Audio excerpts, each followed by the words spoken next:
Coming up on this episode of the Cardiff Central podcast, Carwyn and myself were joined by Lynn, Glaister, CF10 chair, and David Allen, supporter advisor to the board. We discussed things such as the WRU strategy, how that relates to the Cardiff, developments to cap, to the improving cap structure. We also delve into the development pathways and how we think they could be a real asset to the club. We are also talking about communication, about how WRU can improve the communicating between supporters and the pro sites. Hope you enjoy listening.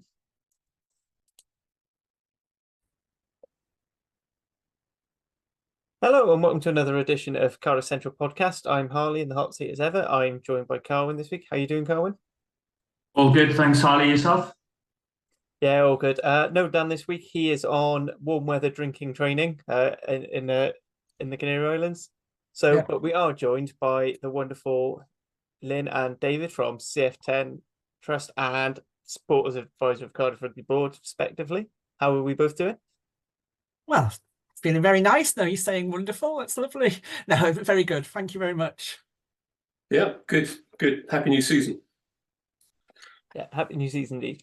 So obviously it's been a while since we both had you on the podcast, Lynn, a fair bit longer than David. But any updates you'd like to share from your respective boards and organisations?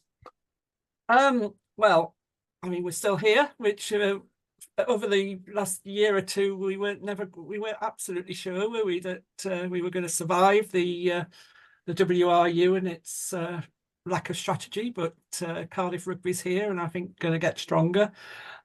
Still problems, still issues, but sort of quite optimistic. And as a trust, we are still meeting with the chief exec of Cardiff Rugby. So if anybody has got questions, we're always keen to hear from people. And there's probably I will remind people later on in the thing, but we've got an open meeting for CF10 members on October the 8th, which which we've sent out an email about already, but we will send out a reminder. Yeah, cool. We'll share it. We'll reshare that with the description as well. David, what about yourself? Any news coming out of the Cardiff board?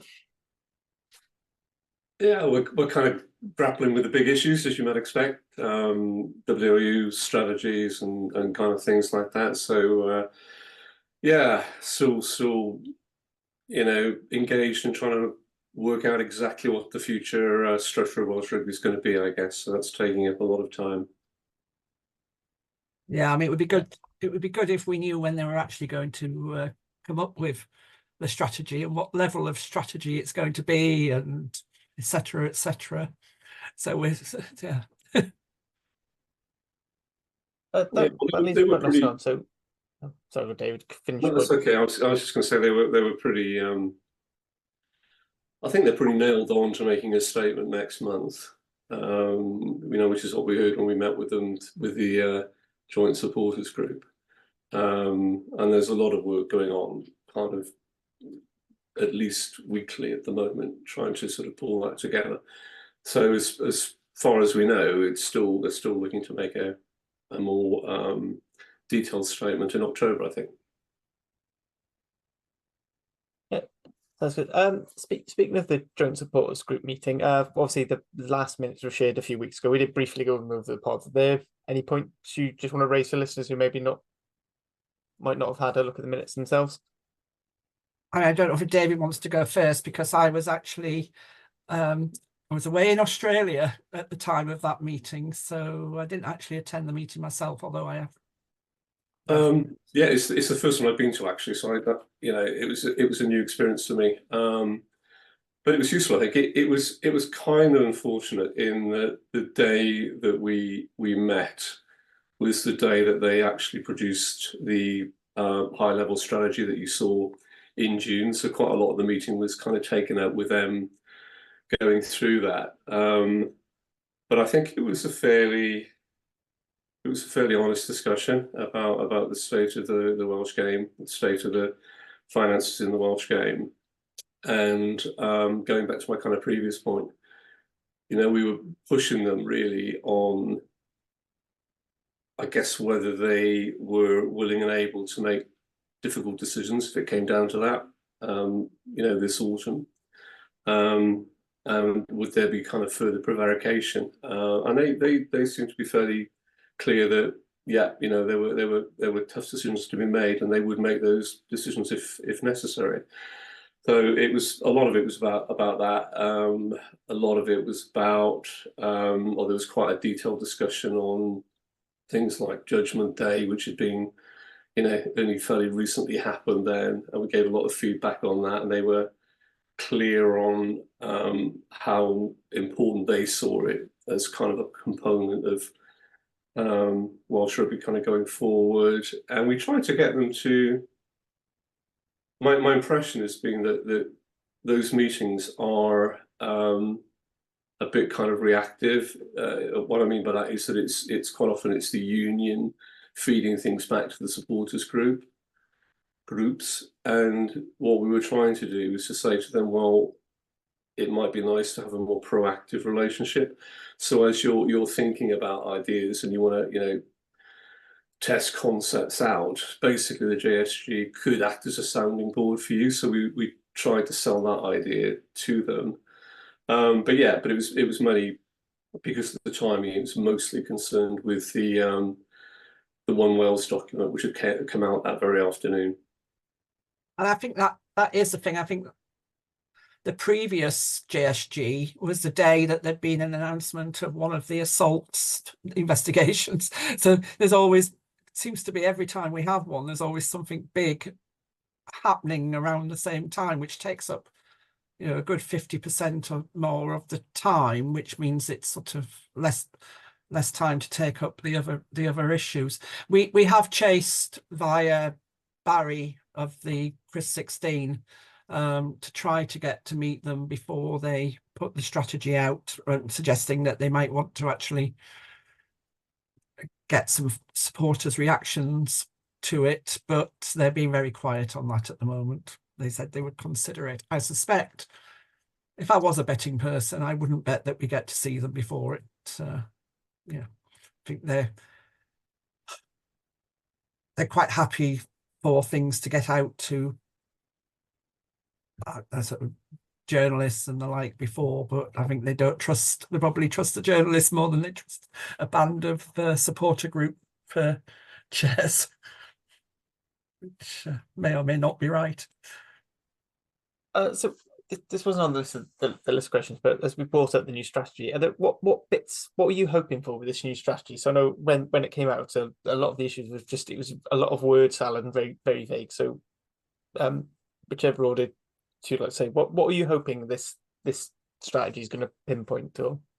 And I think key things from a supporters trust point of view, I think something definite, something that a financial strategy can actually be pinned on, something that was longer term, something that you could actually build, because every time we ask what the strategy for something is at Cardiff, they're always waiting for the next strategy from the WRU or the next funding announcement or the next.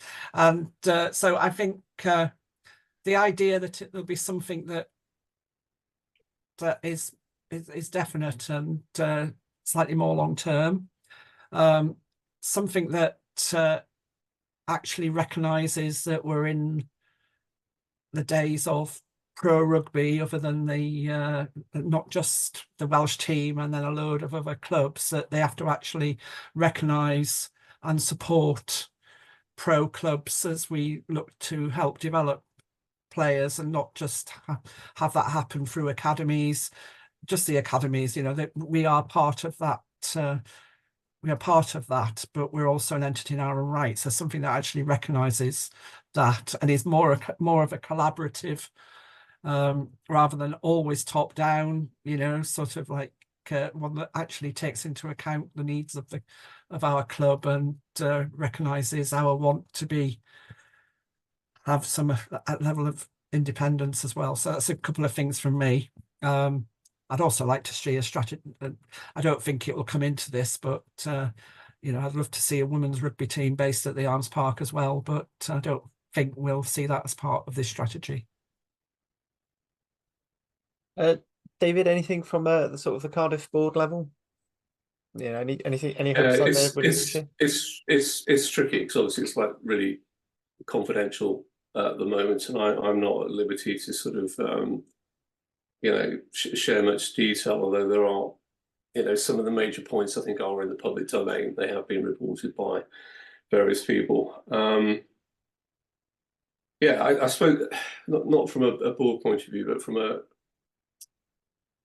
personal point of view, I think we're in an interesting time because we had the very high level statements you've all seen in June, and then I think end of July we had a kind of financial strategy that went along with that initial paper that is public. And the latter sort of has a lot of good points attached to it, but it lacks a lot of detail as well in some key areas. So it was hard to know whether some of the things that were being suggested were kind of good, bad, or indifferent really. So it's a bit strange in a way because what we've got is the 5 principles that the Welsh strategy sort of lays down, and we've got the financial plan or a financial plan, but we're kind of lacking the bit in the middle in a sense. So we've got the what, and we haven't really got the how. So I think a lot of the work that's going on at the moment, and it is pretty intense. It's about trying to tease out those details and tease out the kind of how really. So there are at least weekly meetings taking place at the moment with PRB. So it's a massive time-consuming exercise.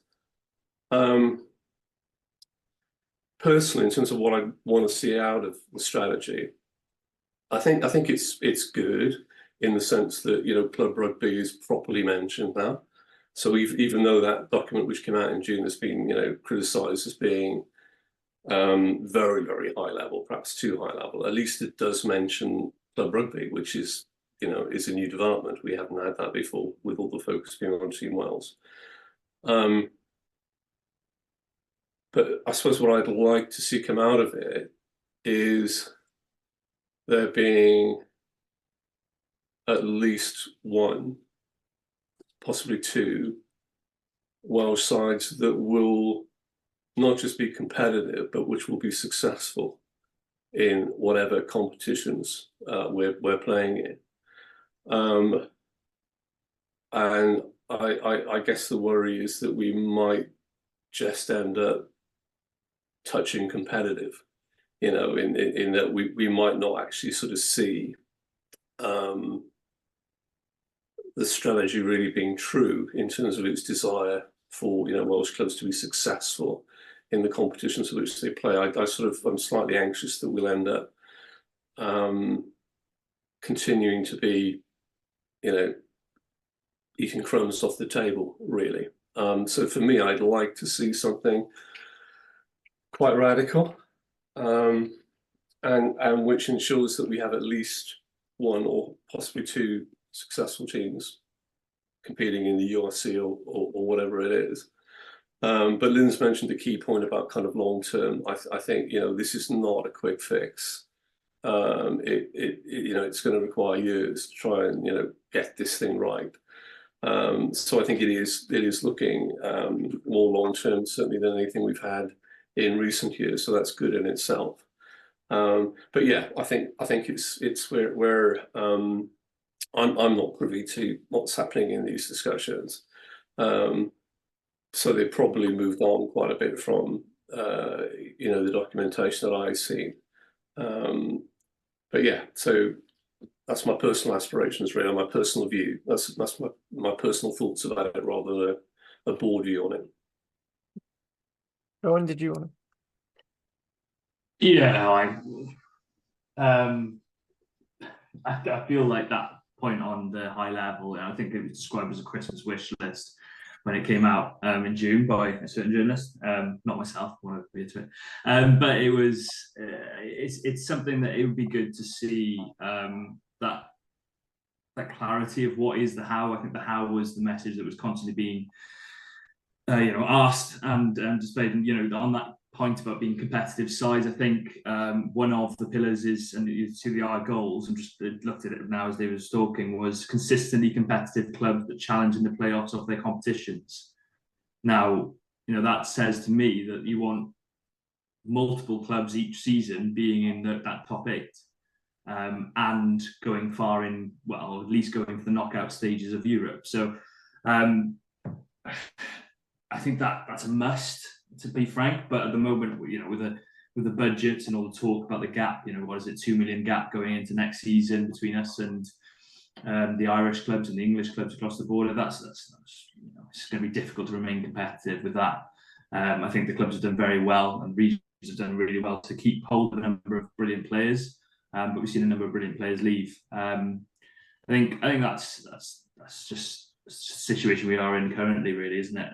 That until we have that clarity of the how for the clubs, I've spoken to various press officers, and they don't know if they're going to be continuing the next couple of years. That's the realization of where we are, is until they get that clarity, and that message that Warren Gatland keeps talking about, clarity.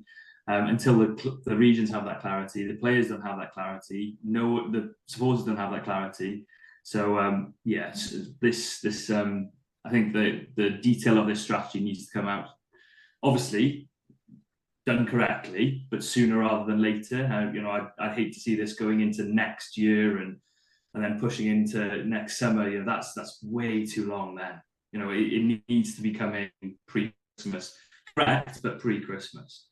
I think we've had several rounds of recruitment where we've not known what our budget is when the key recruitment times are happening, and that's it is amazing the number of people they've managed to keep, and the work that they've done, really, given the fact that we haven't really been able to go into those recruitment phases with any clarity of whether we actually had the budget to recruit anybody.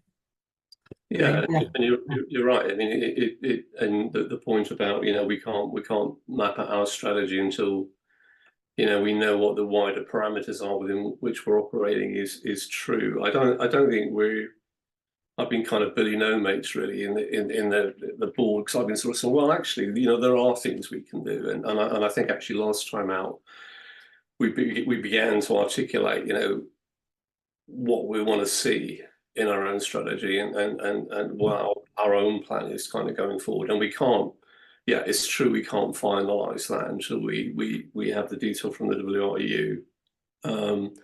But I think at least internally we've begun to try and get some clarity on our own big objectives, if you like, for the next kind of couple of years. So we are in the waiting room. We're always in the waiting room, but I think there's something about trying to take charge of your own destiny as well, as much as you can. So we're sort of beginning that process, I think. Yeah, that's a fair point. Trying to be proactive, but when you've got that underlying uncertainty, it's difficult to get that. Just the morale of various individuals is difficult, I think, at the time as well. So it's as you say, it's a bit of a weird time. There are things that we can do, quite right. I mean, I was at Summerfest. We were doing the trophy room tours, but outside you had Mackenzie Martin just surrounded. It was like bees to a honeypot, and he's a local boy, come from the local systems, and we're starting to realize the value of people like that, and you can build a momentum around him rather than always having to have a lot of the big signings. We need some of that, but to see that was quite heartening, really. Your local boys can be the local heroes and can build the sort of the impression of a side going somewhere. Yeah, absolutely. So obviously part of this this particular pod is to sort of bring forward some bring forward some questions from supporters. Just so one which sort of come through some of my friends who I know who are big followers of the women's game. They were wondering if you could take some feedback to WU of just the sheer lack of communication, is particularly when you compare what they promoted for the men's game compared to the women's game. Like the first mention they had of the warm-up game against Scotland was the team announcement, and a lot of people quite annoyed at that, and you didn't get the same level of game updates, even though we appreciate it's an away fixture, but considering that they were able to give us score by score updates of a game in Australia, and then not one of our closest rivals, really, when you exclude the Red Roses. It's quite frustrating. I absolutely, utterly agree, and it isn't. I mean, that's a particularly stark thing, and it's one of their teams, so it's a WRU team that they're not communicating about. One of the things we've raised every time that I've been there is the lack of any communication from the WRU about about our clubs generally, and anybody outside that WRU men's team, because they've got a powerful database that they've built up with all the people buying tickets for at the Principality Stadium. They've got they do have the ability with the national and local media to advertise. So I mean, I myself and others do generally bring up the women's game every time we meet with Gesture, but it's more about, to be honest, it's more been about the lack of any real link with the clubs, which means that you lose out on that support that you might get from the Cardiff season members and the like, and sort of trying to link it. And Nigel Walker's generally been in charge of the women's game, and he's always sort of full of how much there's been done. But that communication point, I mean, I think you're absolutely right. I mean, it's crazy. So yes, definitely will bring that up. Yes, thank you. So before we move on to some of the other questions, just wanted to put a shameless plug for all of our other podcasts and things. So if you are enjoying what you're listening to, or want to hear our interviews with Matt Sherratt or Gruff Rees, please subscribe to our YouTube channel, like and share all the podcasts and socials, and any reviews are always welcome. Now I've got that shameless self-grandiosing plug out of the way. David, one of the last when you were on last time, you were talking about redevelopments of the pack bar. So we've had a message from a big fan of the pod, Tony. He's just wondering what updates. So he's noticed that there's, he said he appreciates that there's working TVs there, but it's not necessarily been, the renovations haven't necessarily gone as fast as he would like.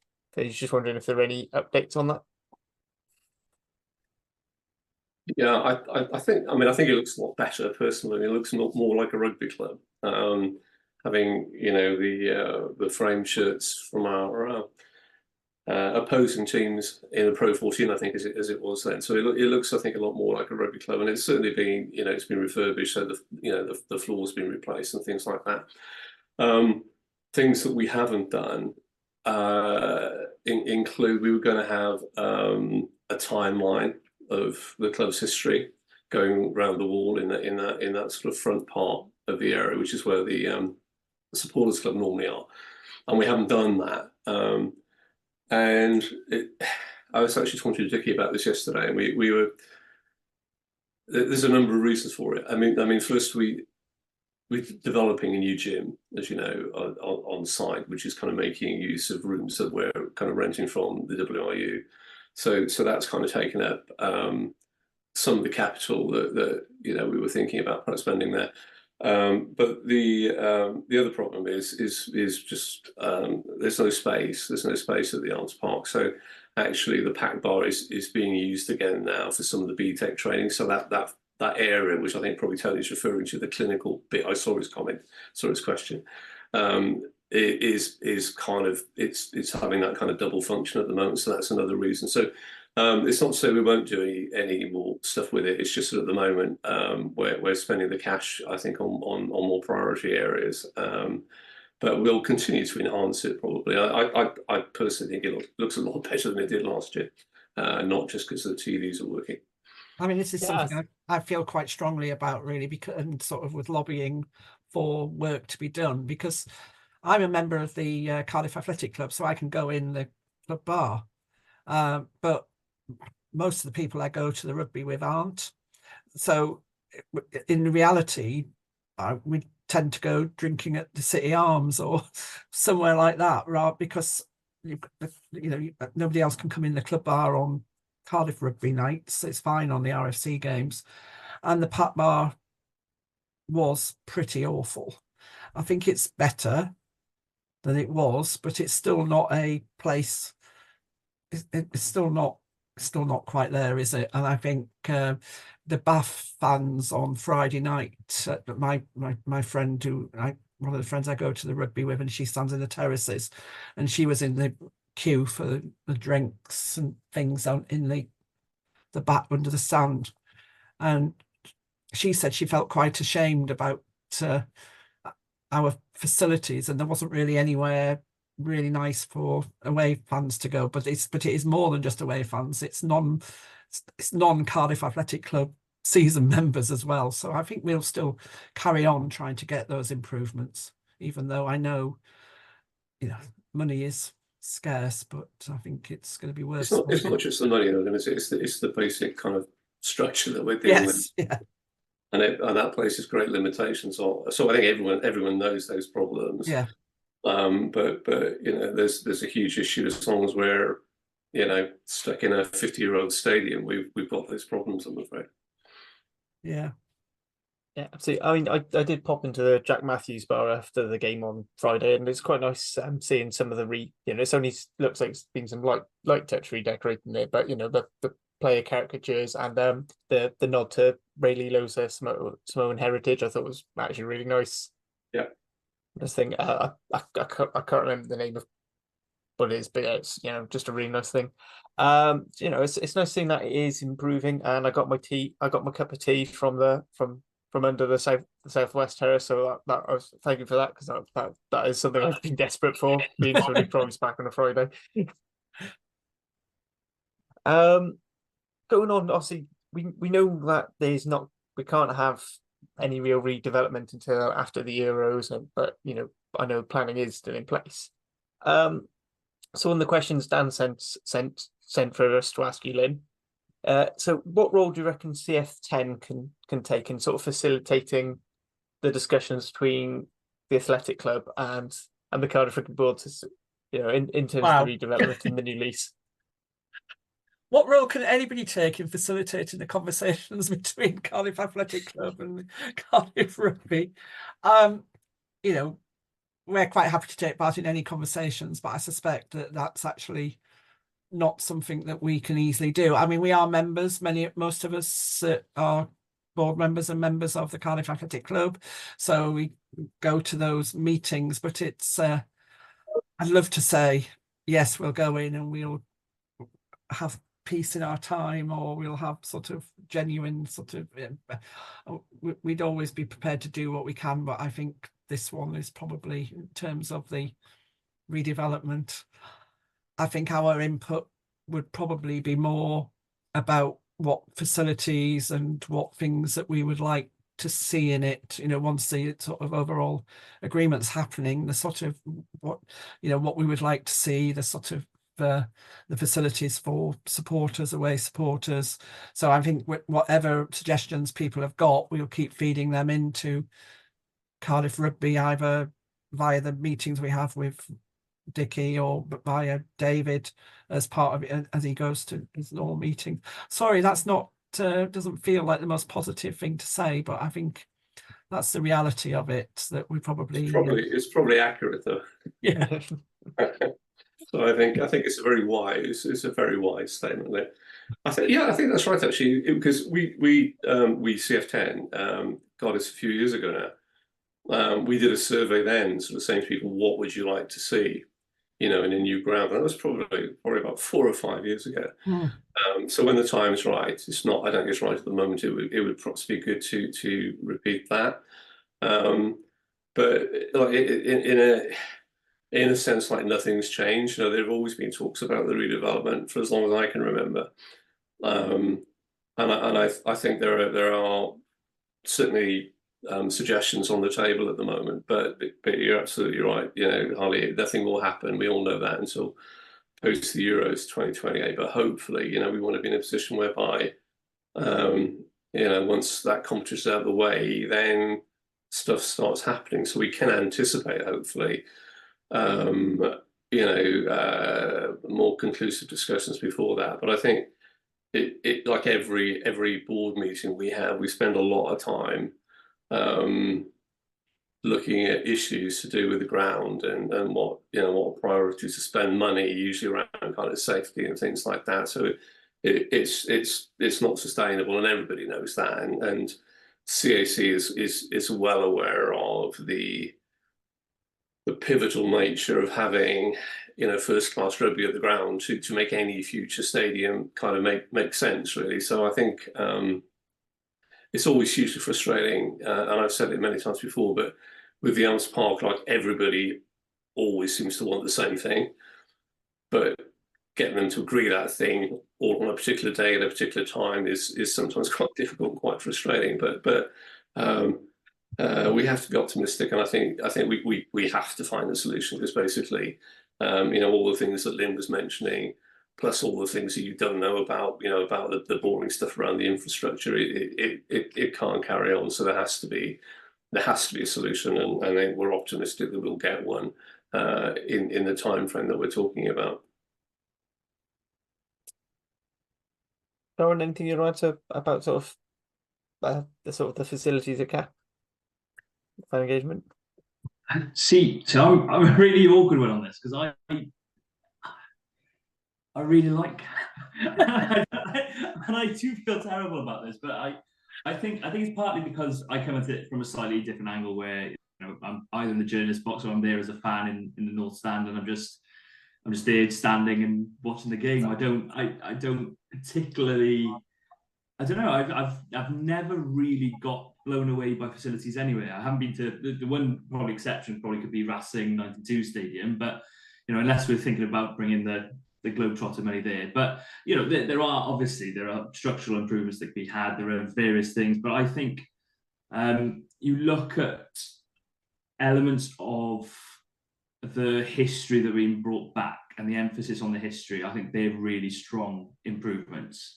I think that's not improvements, but maybe developments, and maybe things that are we're seeing more and more of. And I think that to continue, and the emphasis on the culture, you know, reiterating the things we've seen from what Lynn was saying about Mackenzie Martin and his culture being, and him being this new beacon of positivity alongside Alex Mann, alongside these Cardiff boys that are coming through. And then, you know, hopefully we can say the same about Cardiff girls coming through in the women's sides as well in the future. That would be something that I'd be really keen to see more and more of. I quite like the idea of a timeline going around. I appreciate the logistical issues of it, but, you know, you go to Queen's Vaults, for instance, and you've got images of the 2005 team going around the sides. That's something that really entices me about that, and I think it would be a really nice addition. You could have photos of the European success sides, photos of the EDF success sides, you know, things like that. I think would be really good for fan engagement, really good for fan information, almost, actually being informative rather than just being a photo on a wall somewhere where fans maybe don't go to, fans maybe don't see. To see these images, you can see it in the tunnel as you're going through, and you can see, you know, compare your size to Jonah Lomu and things like that. But images about the history of the club and things like that, I think would be really positive, because it could, anything that highlights the history and the lineage of a region can really enlighten the region and make people want to be a supporter and want to look at more information and find out maybe 50 years back. But let's look at the last 20 years and find the highlights and outline those, I would say. I mean, I would say, just to say, I love Cardiff Elms Park as well. I just want it to have better disabled facilities. I want it to have better facilities for, you know, for the sponsors, so we can bring in more sponsors to get more money. I want it better facilities for away supporters. I want that stuff, but I don't want to lose the essence of Cardiff Arms Park as a proper rugby ground. I controversially didn't like the Racing 92 ground when I went to it in February. I really didn't. I ended up with a headache at the end of it, with all the sort of flashing lights and the disco, and the fact that they turned it into a disco at the end was just bizarre, wasn't it? But no, I wasn't as fond of it as a lot of people were. The seats were comfy, but I do like. I like a lot about the Cardiff Arms Park, but it's old. There are parts of it that are too old and need some love and a bit of extra facilities, really. It's interesting. I look at it, like I looked at it on Friday, and I thought, well, actually, I always look at it and I think, well, it actually looks quite nice, the boxes. Yeah. But it is what's behind that. That's the problem, really. It is the kind of infrastructure. But I think it's taken an age, but we've kind of finally managed to get in place a new management structure for the museum, which will kind of come into operation this month. Taken 2 years to get that through. But one of the things we've spoken about previously, so all the heritage work really has been on hold for about 18 months, to be honest. But one of the things we've spoken about in the past is possibly like putting QR codes at strategic places around the ground that people can then scan and get information about famous moments in the club's history and things like that. Because one of our aspirations about 18 months ago was, in a sense, to get history out of the trophy room and get it out of the athletic club in a positive way.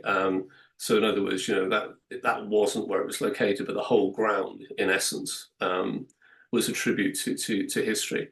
So obviously there won't be like huge money spent on really innovative stuff if we're going to redevelop in a couple of years. But I think things like that will be fairly cheap to do. So I think that's probably something we'll look to dust off and think about whether we can do stuff like that, because that would fit into what you've described, Carwyn, I think, rather well. Yeah, it's that immersive element, isn't it? Rather than just having it in one place, having it just all around you.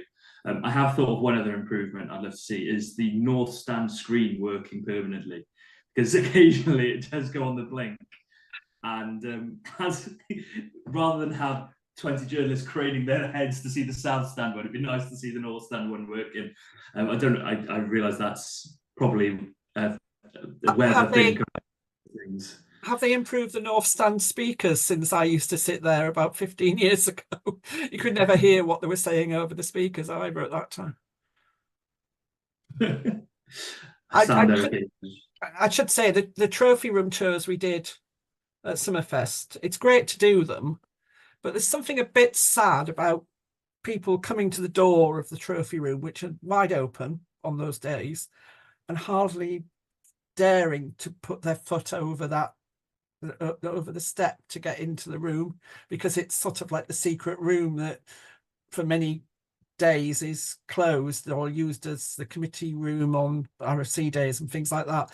So to have that sort of immersive stuff and have it available to everybody, and watching it's the young kids, but it was also like the young kids who've been brought by their grandfather or their grandmother, and the sort of, and there was the young lads who were like the kids of players and things were coming in, and it was just like an awe, and that's great that they value it, but it's sad that people feel a fear of walking over that doorstep.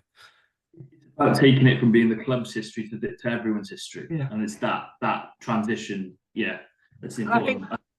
I mean, David's very much more involved in the history thing than I am. It's but I think that whole thing about reclaiming that history and reclaiming the fact that we're there since 1876 and the whole club is just about the club, the atmosphere of the club, the history of the club, the feeling of it. We're more than just that time at that match. It's about the whole the whole history and future of the club is all bound together. And I think it was so important to do that. So sometimes we can be accused of being too interested in CF10 is about the heritage. Well, we are, but it's about the heritage and how it's used and how it. I mean, Matt Sharrett uses it now as ways of sort of showing people the pride that you can give into that jersey. And yeah, so I think it's been important, and I think it'll continue to be important. Yeah, absolutely wonderful. So, just sort of going to slowly. I just really appreciate the time you're giving. We're going to slowly transition more towards sort of the on-field now, because we did have a question on Twitter from Spiky Starling about allocation for away tickets for the Challenge Cup, and are there going to be any priority for season ticket holders? I don't think that's necessarily anything either of you two would know, but No, I think that usually is the case. I don't know. No, again, unfortunately, normally I saw the question because Lynn sent it on to me. But the answer is no, I'm afraid. There won't be. There will be a trip to Perpignan that Tom Shanklin's company is doing. And I don't think that's been advertised yet, but it will be advertised hopefully sort of fairly shortly. And yeah, that's like a 2-day, 2-night stay or something, £500. Where we did something similar, I think, kind of last year or the year before. So no, we won't have tickets, but we are. There will be that kind of opportunity for supporters to go on an organised trip in January, isn't it? I think. So. I should say, if anybody gets the chance to go to Perpignan, do, because I went, I don't know, about 15 years ago or so when we played them in the European Cup, and I think there's an 18,000 capacity at the ground, and there was 17,500 Perpignan fans and about 500 of us. But it was just the most fantastic weekend, and for people that like a mix of rugby and culture, it's just, there's just fabulous history in that place as well as the rugby. So I don't know whether I'll be able to go on this particular one. It'll depend on some stuff, but I they're really worth going on. And one of the things that I was talking to Richard about at one of the meetings, which I need to follow up, is that things have changed really, and a lot of people want to do their own travel. So there will be some people that take up that stuff, but supporters more and more find their own way to places. And I know that I would like, somewhere on the club website, would like to be able to go to a link which has got a link to the sides that we play, that says sort of ideas for how you get there. I mean, I know how to get to, I know how to get to Dublin, I know how to get to Belfast, but not really sure about the Connaught stuff and things like that. But if you've actually got an info about the type of things that there are in, the links to the hotel type websites for those areas and things like that, just sort of, so for independent travelers, but perhaps it just needs a little bit of help in terms of where's the best places or where's the good places to start. And also the supporters club, the Cardiff Blue and Black supporters club, are, clearly do travel when they can, do travel stuff when they can, and then they've got a bus on for the Scarlets, but they really need people's support. So if people are wondering about how to get to things and they see one of these supporters clubs buses, it'd be great if people do think about traveling with them, because it costs a lot of money. It costs over £1,000, I think, to put on a bus nowadays, and they don't have any funds from anywhere else other than where the supporters traveling. So the less people that use them, and I do understand that people don't necessarily want to do that. I'm a bit more of an independent traveler, but if you're thinking about how to get to these places, it is worth giving them a go as well. Yep, sounds good. I mean, I've just come up with, it's given me a great idea for a business. So like a rugby local guides, a rugby version of local guides. You get Yeah. like local rugby fans to show things. But Yeah. I think that would be something for someone else to implement. I'd never do it. As I said, as we sort of slowly transition to on the field, we've played our two. Like I said, both the senior section and the Rags have played their pre-season games. How do you think pre-season's gone for both sides? I've been to both both the home ones. I didn't go to away, but I mean the RFC was a great day, and playing Cambridge, and really quite impressed. I found myself spending most of the time watching Josh Turnbull and how he was. He spent his whole time going onto the pitch, telling people what to do, and sort of being carrying on being the captain, but from a sort of from that. So that was quite interesting. I thought the Cambridge rugby team that we played were a sort of serious team, and it felt like we did pretty well. I mean, I think we were playing friendly rules, weren't we? So I think Cambridge could have kicked over in the last minute and could have probably won the game, but we won, so that's the record books. But yeah, I thought they were good. And then Bath, well, that was just great to be back. I mean, and what was really nice was where I sit, everybody that I've sat by for years, whose name I don't really know, but I've sat by them, so we talk all the time. They were all back, and they were all sort of excited and saying, is the hope of last season actually going to sort of move on really? And I mean, there was a lot of talk on Twitter from what I could see that we were playing the second or third team of Bath, and whatever. But you can, that the old adage, you can only play what turns up. And there was stuff in the first half that was maybe needed a bit of extra coaching. But I thought when Callum Sheedy came on, there was just a feeling of, it was almost like a relaxation. Oh yeah, he knows what he's doing, sort of just really felt good having him on. And everybody I've talked to loved Mulder. Yeah, there's really something about him. Although I thought Alec Davis as well played quite well in the first half. It was quite nice seeing him sort of take some of the game by the scruff of his neck. Yeah. David, any thoughts on the pre-season? Yeah, I haven't seen the Rags actually, but I think it's going to be an interesting season. Nobody really knows what to expect with Super Rugby Cymru. But I think the focus of the Rags is changing. I think there's been a long-standing debate really about what's the Rags about. Is it about winning or is it about player development? And it's always been a balancing act. But I think going forward it will be more about player development. So I think it will be a younger team, as we know, and it will probably find it quite tough initially, perhaps. But I think it's the right direction of travel. Yeah, I mean, Bath was, it was kind of like, it was all our worst nightmares again, wasn't it, first half, all the line-outs going amiss, and Big Mac sort of fluffing that tape from the kick-off, and that you thought, oh my goodness. But we really turned it around second half, I thought. And pre-season matches are always strange, aren't they? If you lose, you just go, oh, it doesn't matter. If you win, particularly against something like Bath, you go, oh, that was really important and really significant. The truth's probably somewhere in the middle, isn't it? Yeah. But yeah, I thought it was useful. And I agree with you about Alec Davis, looked really good.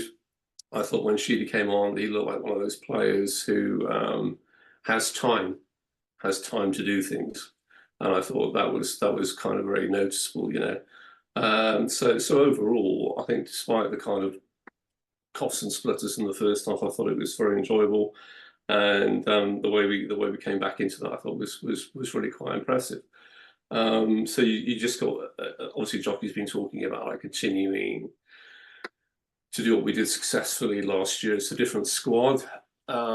It's probably about the same relative strength as last year, despite the kind of comings and goings.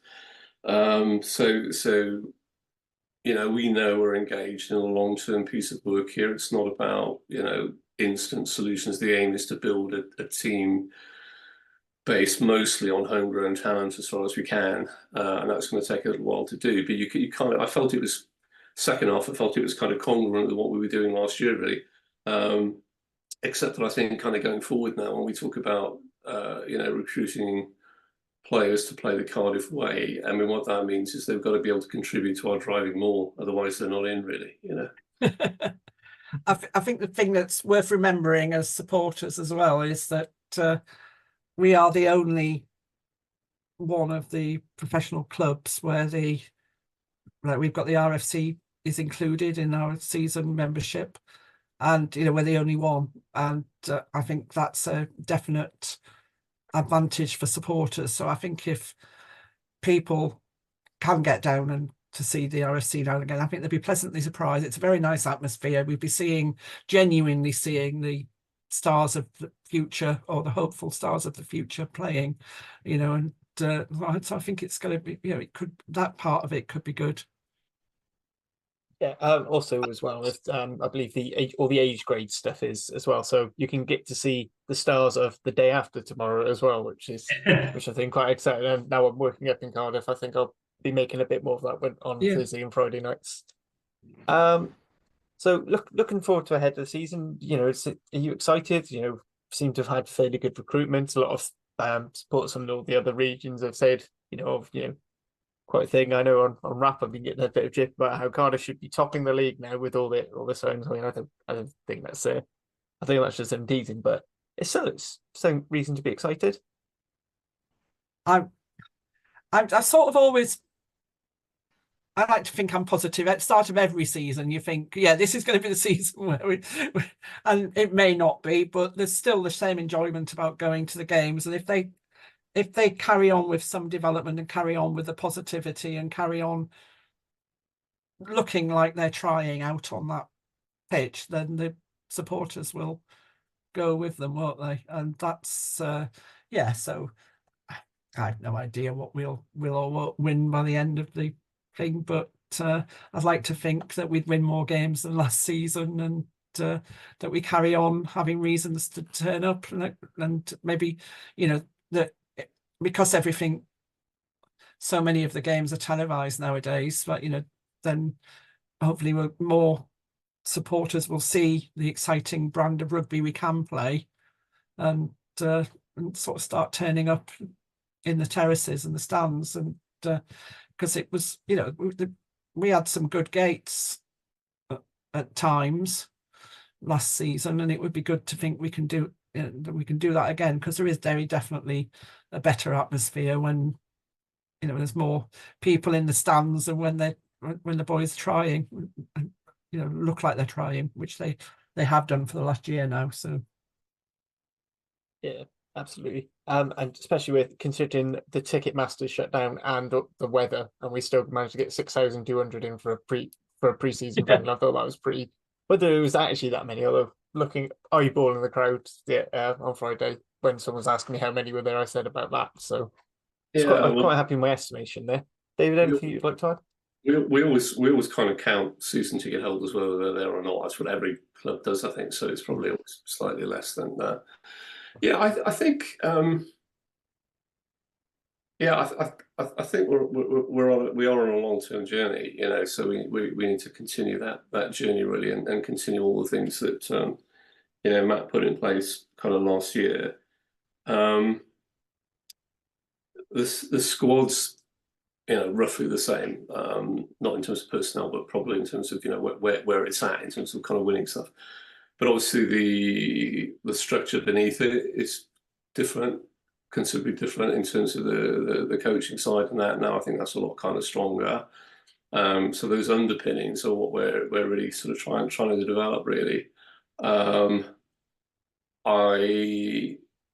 think from a ball point of view, our hope is we turn some of those 1 score losses into wins this year, but we're not kind of expecting, massive success as compared to last year, because that would be unrealistic. And I think so. There's something about managing expectations for all of us, at this stage. But I think as long as we continue to play that brand of rugby, and we're a team that people want to see, and the culture continues to build. That's what's important for this season, as much as what happens in terms of the results on the pitch, really. And I think in terms of the guys that have kind of come in, I think there's been some pretty good recruitment there, really. And the feedback from Matt is that those newcomers are already contributing significantly. In terms of the experience they bring with them, the practices they bring with them from other teams, and so on. So it's all really reinforcing that direction of travel, which is exactly what he planned, really. So I think the improvements this year will probably continue to be perhaps quite subtle and soft ones, and may not be that kind of obvious to the man or woman on the terrace. But yeah, I think if we can have a bit more luck, because we had some really bad luck last year, I thought, in some of those one score defeats.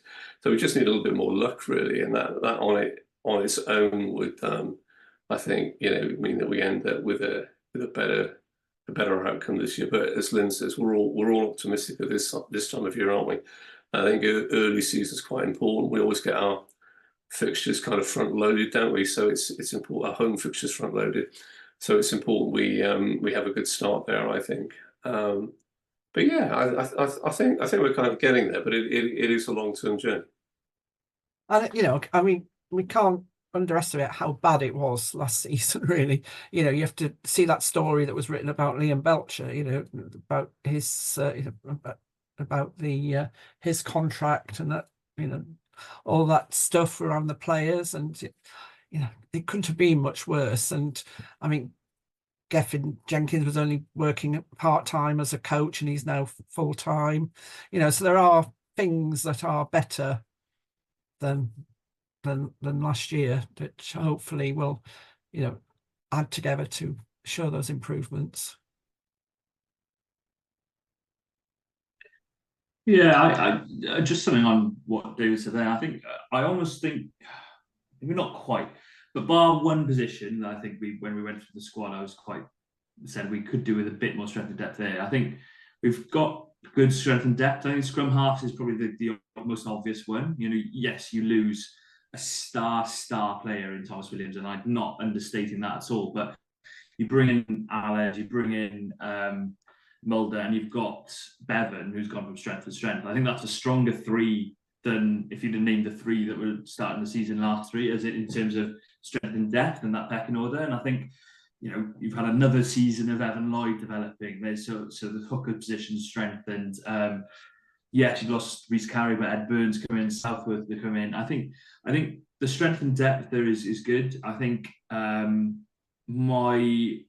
will be interesting, I think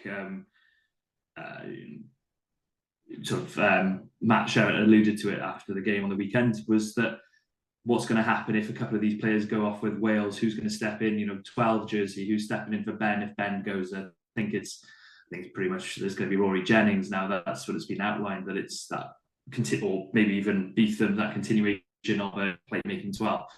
But it's almost a negative from all the success they've had, that all these players are now likely to be called up for Wales jersey. So who are the next lads stepping in for them afterwards? If Beetham and Winnett get called up at 15, who steps into the 15 jersey? All those questions will be mapped out this season. But I'm quite positive. I'm positive about Cardiff, and I appreciate what David was saying about developing, and it's likely to be a more developing season. You see the star player like Morgan Allen leaving and things like that. But I think the SRC is going to be a great season this year. I'm really excited to see how it goes, even though I know a lot of people have been belittling it and saying it's just another Welsh Premiership. Yes, but I do think there's a real directive now there. There's a plan of action there now in terms of developing young players and developing those players between 23 and 27, as opposed to what was there previously, which was perhaps a free-for-all and just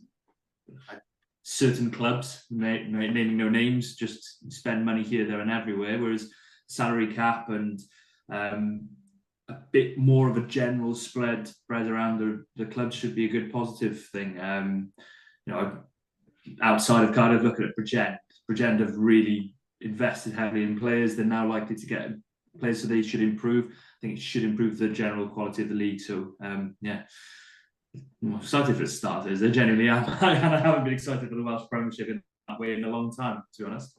Yeah, I think that's right. I think last time I was on, I was saying, well, I wasn't sure about it because, it seemed a bit daft sort of changing this one thing before we actually had the bigger WIU strategy kind of planned out. And I still feel a little bit like that, but I do feel much more optimistic about it. I think it is a kind of good move. And yeah, I think you're absolutely right. I mean, if we can get our best 15 out on the pitch, I think we'll give anybody a game. We've got a quality side there, but chances of that happening very often are not kind of great. But if you think about it in terms of the conveyor belt, you're absolutely right. We could lose a sort of shed load of players to Team Wales because of what we achieved last year and hopefully what we'll achieve this. But actually, our focus is on bringing in the next set of guys through. So actually, that's the way the conveyor belt should actually work. We're developing players for Cardiff who develop, as players for Wales. It's a bit thin at the moment, but it is basically that's the formula we should be working to, and we are working to. I sit next to a woman whose young lad plays for Cardiff schools, and she was saying that they've increased the number of teams even at that level now. So whereas it would all been Cardiff schools play Ronva schools, they've got Cardiff schools, they've got Cardiff Central, and they've got sort of different number because they've got so many people now. And she was saying that side's definitely improved. So I mean, if they're getting that right as well, and then that's going up into the academies and up into, we've got one thing we've got is the power of the capital city and the valley straight up from us as well. That's a lot of people. There's a lot of people in Wales, and we should have a powerful academy system, and we need to start making it work, or need to start making it work for us as a club, really, because it has worked for a while. Because I mean, you look at the number of people who've come through the Cardiff system.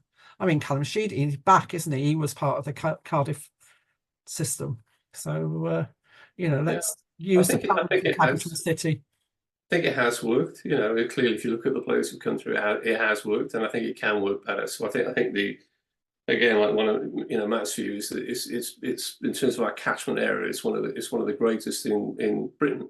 Yeah. We just need to join all the bits together to make sure that it works to its absolute kind of maximum. And I think that's really refreshing, because historically it's all been fairly disjointed, etc. But I think there's a real focus now on making that deliver for club and deliver for country. So that's where the long-term bit of it kind of comes in a bit. I think it's not a quick fix, but actually it promises to build a future which is much more stable. So that is the aspiration, I think.